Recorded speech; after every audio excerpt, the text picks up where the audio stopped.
Jay here, Stretford, Paddock. This is it. This is the big one. Manchester United travelling to Stamford Bridge in the Premier League. Joining me, as always, is Mr. Joe Smith. Joe, forget the Europa League final, right? We all know. What even is that? Exactly. Think about it. We all know what the focus is on for this football club. And it is surely whether we can get to that 40-point mark. God, what are we even saying? What are we actually saying, Jay? I don't know. I thought I'd seen it all as a United fan, right? I thought we'd hit rock bottom finishing 8th. Yeah. And that seems like a pipe dream nowadays. It's amazing, isn't it? When these things actually happen and they actually come about, you see all the sequences that led to it happening. Yeah. But if you'd have just sort of, in abstract, told us that we'd be going into the second to last game of the season, needing a win to get 40 points, I'd be... a draw to get 40 a draw. points. It's only a draw. Only a draw from the last 2 games. We can get to like that golden 40-point mark, which usually is enough for safety, but this season is easily 25 points. Yeah, we're very lucky. But it's like, it's just incredible. It's truly incredible, isn't it? And I feel like because we talk about it so much, and we've, like we said, we've done every iteration along the way, you can sort of see how we've got it. But I think at times you do need to reflect a little bit and look back at just how mad this is. Like, what's that thing? Every animal ever born was the same species as its parents, and yet evolution does happen, and animals go from one species to another. But it's only by looking back over chunks of time can you see it. Like, every game has led to this, but if you actually look at what is going on at Man United, it's absolutely crazy that this can happen over a 10-year period of decline and wrong decisions and, you know, early sackings, late sackings, bad transfers, this, that and the other. We're fighting for what used to be the safety mark of 40 points in the second last game of the season. Unthinkable. Do you know what it is, Joe, right? I honestly think, like, there's that saying that you're never too big to go down or whatever. I honestly thought Manchester United, as a club, as an entity, were too big to be hanging around near the relegation spots. Because I thought, even if we were struggling, like, the worst case scenario is like, last season. Yeah, 8th is like a disastrous season in the Premier League. That is kind of where, because of the size of the club, the resources we've got, the amount of money we've got to spend in the transfer market, the amount of money we have spent, the academy we've got, just the history, the stature, all that jazz. I thought, right, it's a similar thing with Liverpool. Even when Liverpool were going through like the Roy Hodgson sort of dark days, they're still sort of just about in the top half of the table, weren't they? And I felt like Arsenal are the same. I felt like sort of Premier League era, we are never ever going to be in a situation where we're talking about avoiding the drop. Yet we almost did. There was a time when it looked like it could happen. Obviously it didn't, and I'm glad it didn't. But it's amazing that this has happened to a club like Manchester United. And I'm not going to blame everything on just the ownership, because players have to take responsibility, managers have to take responsibility, across the board there's a lot of, collective responsibility. But it's not a coincidence that the Glazers took over, and over the last 20 years, especially post Sir Alex Ferguson, who masked a lot of their failings, we have just sort of gradually got further and further away from where Manchester United should be as a football club. It's a uniquely bad season. Yeah. I know Leeds got relegated, but Leeds are a big team. They aren't in the same stratosphere as Manchester United. They're nowhere near Man United in terms of the scale. Like you said, even good teams, when they've had bad years, it's 8th, it's 7th, it's 9th. Even Chelsea, what was it, 14th? They finished 13th, something like that. Yeah. Something absurdly bad. But we're literally a Tottenham win and us drawing away from being one place above the relegation zone. We're 1 point ahead of Tottenham, basically, and they've got 15 better goal difference than we have. So if that changes in the next 2 games, we will be the worst you can possibly be without being in the Championship. I can't believe it. And this has never, in my lifetime, this has never happened. I'm thinking across all the leagues, across everything, Juventus got relegated for match fixing and bribing refs.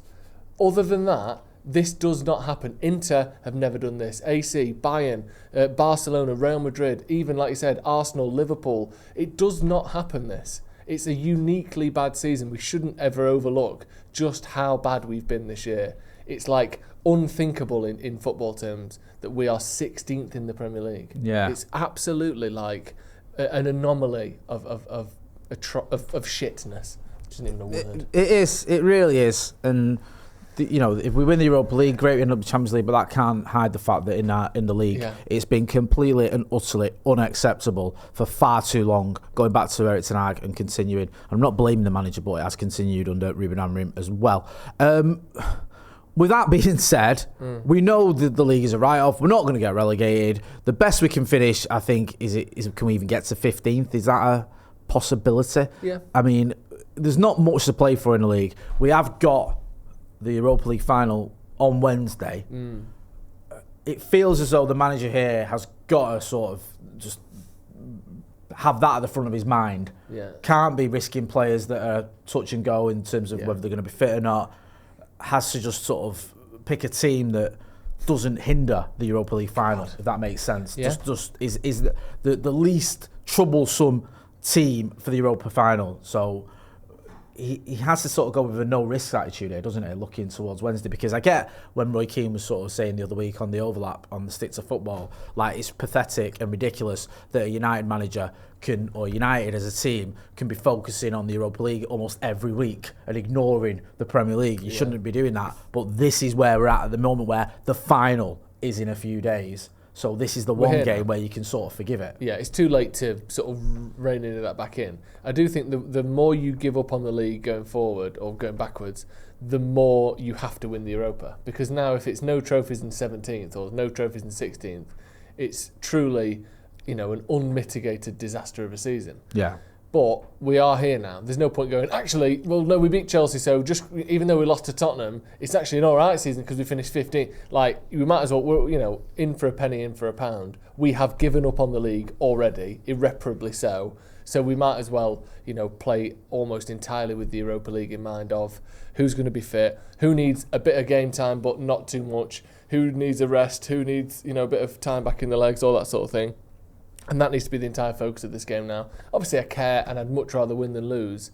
But I'd take a loss today to win the Europa 1,000 times out of 1,000. No question. It's a complete no-brainer, and I agree. Before we get to Predict 11s, I want to remind everyone to get your phones out, film yourselves in landscape for 30 seconds with your score predictions. Send us your 30-second score predictions for the Chelsea match and send it to paddockmatchday@gmail.com, and we'll use that as part of our pre-match build-up. We're going to have the watch-along here. Myself and Joe are going to be on it, and we'll use that as the build-up to the watch-along and to the game, I should say.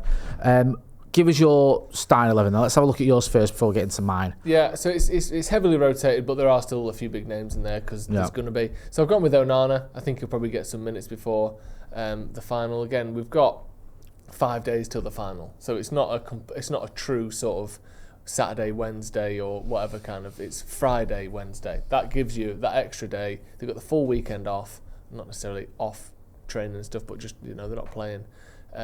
So I think we'll see some players in there. I've gone with Amas and Dorgu as the wing backs. Yeah. Dorgu on the right. I think we'll see what's going on with Mazraoui, Dalot, etc. before we get to the final. But I think Amas will play. Then I've gone with Shaw, Lindelof, and Fredrickson as the back three. I think Maguire seems to. I don't think they're injured, but he always seems to come off, and I think there might be some level of not 100%ness with him. Obviously, we're not sure where Heaven's up to. I'm not really sure where Delict's out, isn't he? We haven't got many options at the back at the minute. I don't think Johnny Evans will play, even though I think he's available. Maybe he will come in, or we'll have to wait and see. Then I've gone with Mainu and Bruno as those two. Yeah. I can't see Casemiro starting this, personally, although we'll see. Then I've gone Mount and Ahmad, which I think almost, I know Amorim said that he's not going to play people based on what they do in this game, but I'd like to see Mount and Ahmad as the two. I think they could work really well together from the start. And then I've gone with Cheeto up front because, again, it's a toss of a coin, isn't it? Hoyland's obviously starting on Wednesday. Do you want to get him fit? Do you want to play him into form? I don't know. I just think let people have a rest and be fully ready to go on Wednesday night. I honestly think we're past the point now.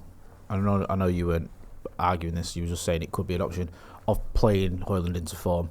I think the only reason you're going to play Rasmus Hoyland is just so he's not, he gets a bit of practice before the final. I think we've been saying this every week. Me and you say, don't we, about playing Rasmus Hoyland into form, and it's just not happened for the lad this season. And whether he's here next season or whether he gets many games next season, whether he's a starter next season, remains to be seen.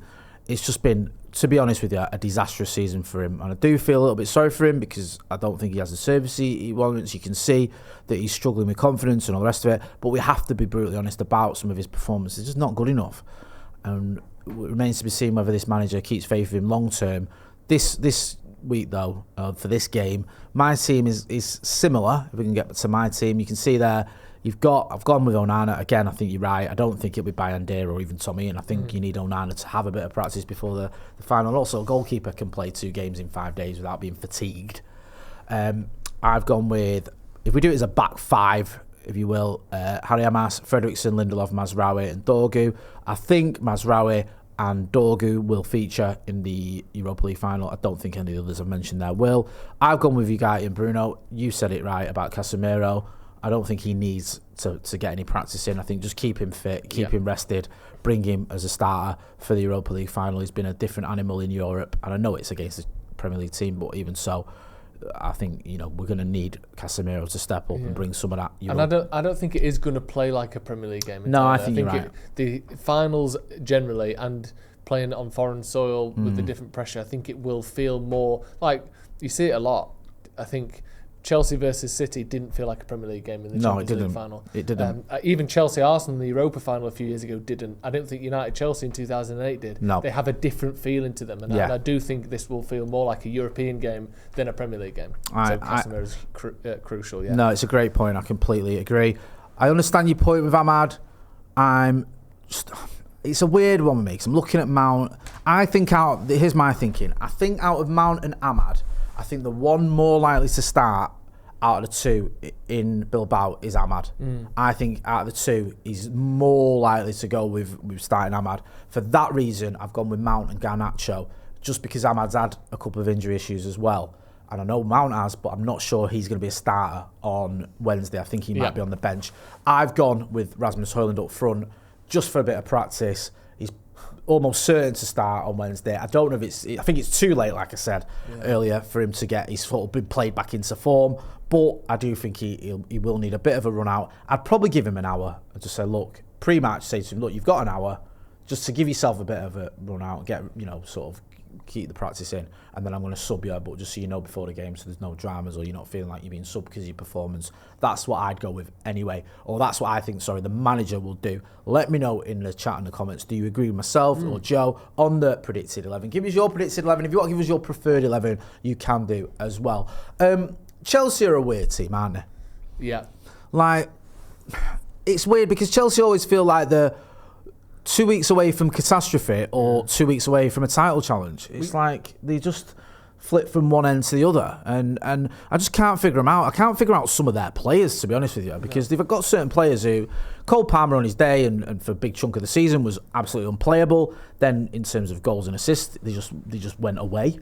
Yeah. Someone like Casado, I've seen him where he looks just amazing, and then other times, there was a time, I think earlier in the season, a few games he wasn't as great, but I think overall he's had a good season. Nicholas Jackson is a player who can frustrate you. So infuriating. Yeah. It does my head in. I'm not even a Chelsea fan, but he can get loads of goals. Yeah, you look at his stats and you go, well, we'd kill for stats like that. I know. So they're just, and Enzo Fernandez is another one who, you watch him on the ball, Enzo Fernandez, and I think he looks amazing. Yeah. And then there's other games you think, well, actually, does he do that much? It's like, which version of Chelsea are you going to get? They're like a better version of United. Yeah. In the sense of, which version of United you get? 9 times out of 10 you get the crap version in the Premier League. Which version of Chelsea are you going to get? Sort of, probably 7 times out of 10 you get the good version of Chelsea, and 3 times you get the rubbish one. They've got a few players, haven't they, that are just mad erratic. Yeah, they have, And Palmer's a brilliant player. I think he's suffered a little bit under Maresca, but he's still got 15 goals this season. I'm not saying he's not, you're right. But he had that massive Barron spell, as I'm sure a lot of people's fantasy teams could I think he's still in mine. I've stopped looking at mine, to be honest with you, but I think I cursed him. I think when I moved heaven and earth to get him in there, that's when the rot started for him. Yeah, exactly. I know Nicholas Jackson's been injured for a chunk of the season. They've got Sancho as well, who obviously won't be playing. But I think they're beatable, and I feel like the last few times we've played him, and even though they've won, and like they won last season when I was in, Vietnam, when they won in the last kick of the game with Palmer from the corner to get his hat-trick. It was shambolic, but I actually thought we were probably the better team in that game. And I think like the last few times we played Chelsea, I've not come away from it thinking, bloody hell, they're a force. I've just thought they somehow won and we didn't really do much wrong. I think that this is going to be close. I know we've not got score predictions yet, but I feel like this will be a close game personally, even with the rotation. I could see that happening. I get your point. I think they're so hard to predict. I was going to say Manchester United, which is true. Hard to predict Chelsea. They're still in with a shout, aren't they, for Champions League football? I think they're in a very good shout. I think they're fifth at the minute, so obviously they're well in it. So they've certainly got something to play for, whereas United, it feels like the only thing we've got to play for is some players avoiding injury on Wednesday, which is it's terrible. We shouldn't be thinking like that, but let's be honest, this is what we've been doing for weeks, if not months. With all that being said then, my bro, give me your score prediction. I don't think we're going to win. Okay. I just don't. We just don't win games. It's away from home as well. They'll probably win, if I'm honest. But I'm going to go with the draw, because I can see United just pulling something out. I think a 1-1 draw, personally. And if it's not a draw, I think Chelsea win. I hear you. I wish I shared your optimism, if you can call drawing an optimistic. We're finished. I think psychologically as well. I think you've got one team that goes into this wanting and needing. We both want to win, but really needing one and having maybe a little bit of belief they can get one, and another team who are in danger of just going through the motions. Yeah. So I think we might lose this, and I think we might lose it handily. Yeah. I think it might end up being something like 3 or 4-1. I'll go with 4-1 to Chelsea, and I fucking hate saying that. And by all means, we if just I'm don't win wrong, games though, do no, we? So if I'm wrong, ram it one? down my throat. I'll be happy to be absolutely clipped up because I got it so wrong when United turned over Chelsea. I just don't see it happening. I think we're beyond that, Jay. I think we aren't. You're not gonna have people who think you're a twat and who think you're too negative. We've won. What have we won since Amram got it? 6 games in the Premier League. 6 games out of like 26. It's predicting terrible. us to win isn't like, it's almost deluded at this point. Like, no one's going to be annoyed at you for predicting even a 4-1 loss, genuinely, which is absolutely wild. But like, what else can you say? Oh no, United always win. No, we don't. We never win. No, I mean, our record at Stamford Bridge isn't great anyway. Yeah. Even at the best of times, I think we went 10 games there without winning under Fergie. So, let alone in the sort of the era of us finishing 16th or 17th, it's just difficult to be optimistic. And I'd love to say without Jadon Sancho, they're screwed, but I don't think it even hinders them that much. No, I don't. I know he plays a lot for him, but he's not set the world alight there. Anyway, don't be too negative. Get involved in the chat in the comments. Go and check Joe out on the Sloppy Joe's podcast. Don't forget as well, we're both going to be here for the watch along, so make sure you are hitting like, share and subscribe. That's been Joe Smith. I've been Jay Moyer. This has been a preview of Manchester United's trip to Chelsea. Thanks for watching.